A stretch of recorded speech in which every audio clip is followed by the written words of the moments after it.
Okay guys, these are the DPS rankings. Of course, let me give you a disclaimer that the meta isn't settled, and I am gonna explain to you a couple of the weird things that are going on here before you start making conclusions, because this graph does not tell you the whole story, and I can illustrate it with one of the classes right here, the Feral Druid, okay? Why is the Feral Druid a class that was predicted to do so well, a class that was predicted to pump? Why are they so low there? Okay, I'm gonna tell you why. Manual Crowd Pummeler.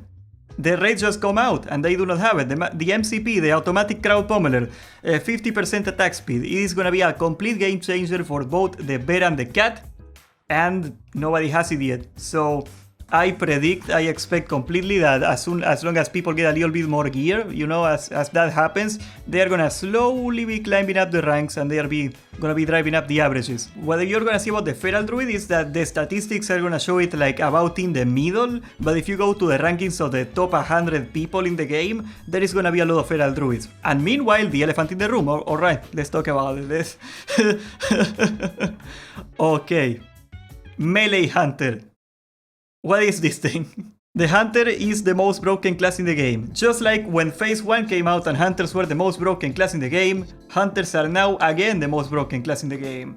Look at this. The top people, there's a bit of a spoiler there of the best classes. Of course, when the raid comes out, the logs do not quite tell the whole story either, because as you guys know, there is a huge differential between the people that know the mechanics early and the people that don't. You know, every little cheese that you can do, my favorite example is like when people were doing Lady Sarabes, you saw that for a while warriors were in top in the meters, and then all of a sudden you saw a lot of warriors climb up in the meters.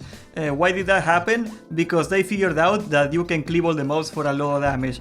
Instead of, you're not supposed to do it, but they did it, okay? Those kind of cheeses are gonna be discovered, and at the same time, that also tells you that if somebody finds out a cheese before everybody else, even if they play a bad spec, or even if they are not the greatest at the game, they are probably gonna get a rank 100 because they are cheesing it. We start seeing some warriors at top 150, 160. Warrior is another class that you are gonna expect to start doing a lot better once you start pumping. But okay, this one is the one that I'm gonna get so much crap for. Gian wants to be on the Discord, let's try it. What is going on, alright? Those Melee Hunter, what is happening? Let's go to a rank 1 guy in the world. He's pulling 367 DPS, that is not even that crazy. I was expecting a lot more. But let's look at his logs here. So he's going full survival, he's committing to melee. I can't believe that people are not going beat mastery. Yeah, so he's going petless for lone wolf, 30% increased damage. He's going flanking strike, even without a petty, apparently it's the best thing you can do. It makes sense, there's nothing else here. He's just spamming carb and flanking strike for AoE, that's it. And he's going dual wield. That's ludicrous. Like, because it reduces the cooldown of Raptor Strike? Wow. Well, I completely didn't expect. I seen this rune here. It was already shown. We didn't see. Carab wasn't shown before it came out, but this one we got to see before. I would have never expected the Melee Hunter to pump this much. I always thought, okay, people are probably gonna take it to Melee Weave, but we are not gonna see full Melee people like this. They are probably gonna go Beast Mastery. I was very wrong. Yeah, look at the differential. You see the lines in the middle. That's the average, right? So the average Melee Hunter is doing best than the highest DPS Priest. That's insane. And for Warlocks too? What is happening? Okay, let's do something. Like if you cut it up like this, right? If you see it this way, it is more or less balanced. You know, like the upper classes are almost doing the same damage, you know? Let's get this out of the way because I know I'm gonna get a bunch of crap for this one. The Priest is the second best class in the game.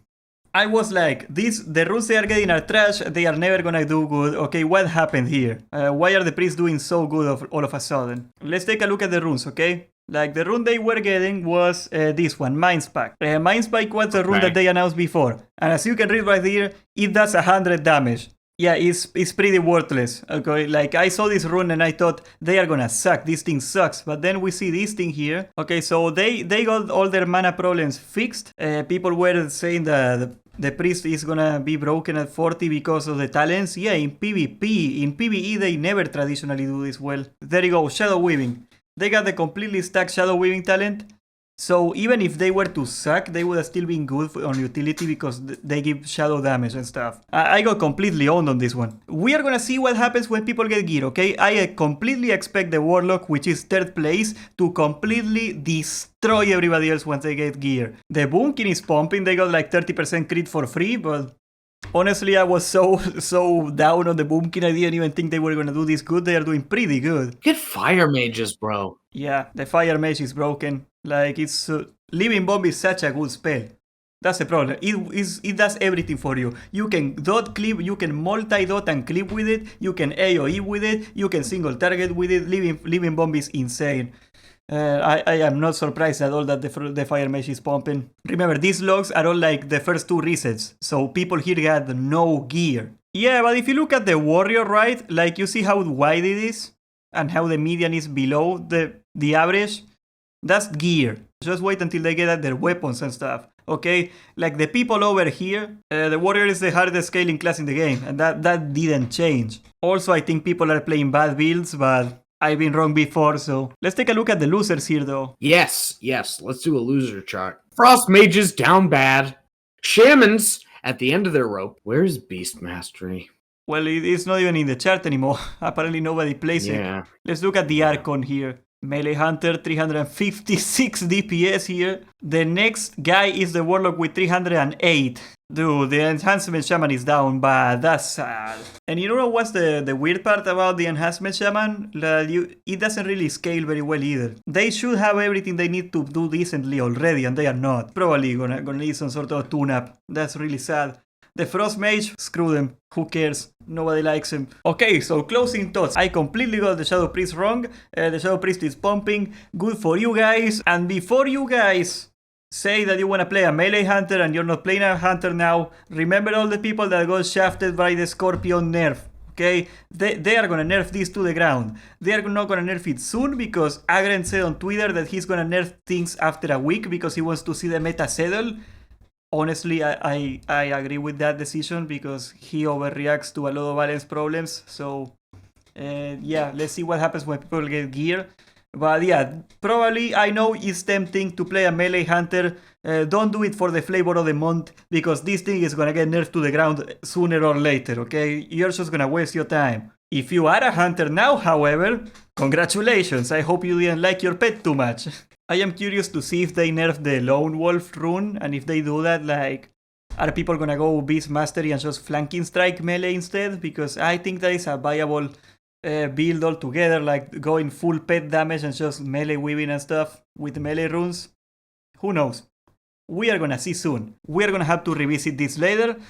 I don't wanna make a tier list yet because honestly, we got no idea about the balancing yet. This is too soon. But get ready for that. Subscribe, leave a like, join the Discord, and thank you for watching.